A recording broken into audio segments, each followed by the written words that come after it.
నమస్తే, welcome to my channel. నేను మీ వెల్లి చక్రధర్. చాలామంది స్మాల్ కేసెస్ గురించి అడుగుతున్నారండి.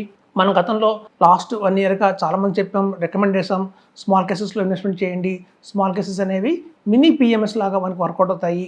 వాళ్ళు స్పెసిఫిక్గా ఒక 20 to 25 స్టాక్స్లోనే మనకి ఇన్వెస్ట్మెంట్ చేస్తారు. ఆ 25 స్టాక్స్ కూడా మనకి IT, banking, financial services, pharma, auto ఇట్లా అన్ని సెక్టర్స్లోనూ కవర్ చేస్తూ కూడా ఒక మంచి 20 స్టాక్స్ అయితే మనం తీసుకొచ్చి ఒక మంచి పోర్ట్ఫోలియో ఇస్తారండి.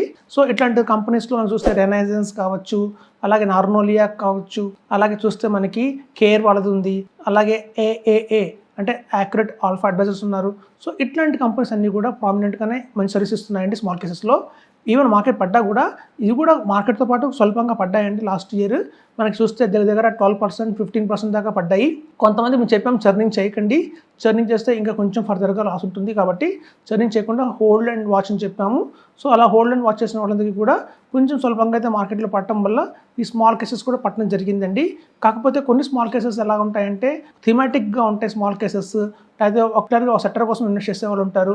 అట్లాంటివి అయితే దారుణంగా దెబ్బతిన్నాయి. అందుకే మేము ఎప్పుడు కూడా అలాంటి స్మాల్ కేసెస్ ఎప్పుడు రికమెండ్ చేయలేదు. మా రికమెండేషన్ అంతా కూడా మినీ పిఎంఎస్ లాంటి స్మాల్ కేసెస్ ఏవైతే ఉంటాయో, ప్రామినెంట్ కంపెనీస్ ఏవైతే ఉంటాయో మనకు అలాంటి కంపెనీస్లో రికమెండ్ చేసాము. సో అవి కూడా కొంచెం బాగానే కరెక్ట్ అయినాయి. ఇప్పుడు ఎక్కడైతే మళ్ళీ బుల్ రన్ స్టార్ట్ అయిందో అవి కూడా మంచి రికవరీ అయితే ఉంది వాటిల్లో. సో మనకి స్మాల్ కేసెస్లో మనం చూడండి, ఈవెన్ ఉన్న అడ్వాంటేజ్ ఏంటంటే మినిమం 5 lakhsతో ఇన్వెస్ట్మెంట్ చేయొచ్చు. అలాంటి స్మాల్ కేసులో మినిమం 5 lakhsతో ఇన్వెస్ట్మెంట్ చేసినప్పుడు మన దగ్గర ఎవరైనా అడిషనల్గా ఒక 25,000 ఉంది, ఒక 30,000 ఉంది అంటే మనం ఏదో మార్కెట్ పడింది, ఒక మంచి ఆపర్చునిటీగా ఉంది అన్నప్పుడు కూడా మనం అడిషనల్గా కూడా ఒక 50,000, 1 lakh కూడా ఇన్వెస్ట్మెంట్ చేయొచ్చండి. సో ఇట్లాంటి స్మాల్ కేసెస్లో ఇన్వెస్ట్మెంట్ చేస్తే మనకు గణనీయంగా లాభాలు అయితే వస్తాయి.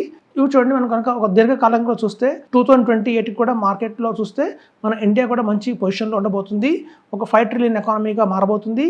అంటే మనం ఇవాళ ఉన్న 5th place నుంచి కూడా 3rd placeకి వచ్చే అవకాశం ఉందని చాలా చెప్తున్నారు. అది అంచనా ఉంది బయట మార్కెట్లో. 2028-29 కల్లా కూడా మంచి మార్కెట్ అయితే ఉంటుంది ఇండియా. ఇప్పుడు చూడండి, మనకి ఏదో వార్ జరుగుతుంది పాకిస్తాన్తో అని చాలా భయపడుతున్నారు, పానిక్ అవుతున్నారు.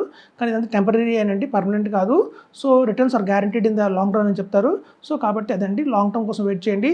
అవి స్మాల్ కేస్ అయినా, పిఎంఎస్ అయినా, ఏఎఫ్ అయినా, అలాగే మ్యూచువల్ ఫండ్స్ అయినా కూడా ఎప్పుడైనా 5 years హారిజన్లో కనుక మనం ఎంటర్ అయితే కనుక మధ్యలో ఎట్లాంటి ఉడిరుకులు వచ్చినా కూడా తట్టుకుంటుందండి పోర్ట్ఫోలియో. సుదీర్ఘంగా చూస్తే ఒక 3 years, 4 years, 5 yearsకి మంచి రిటర్న్స్ అయితే గెయిన్ చేయొచ్చని చెప్తున్నాను. Thank you.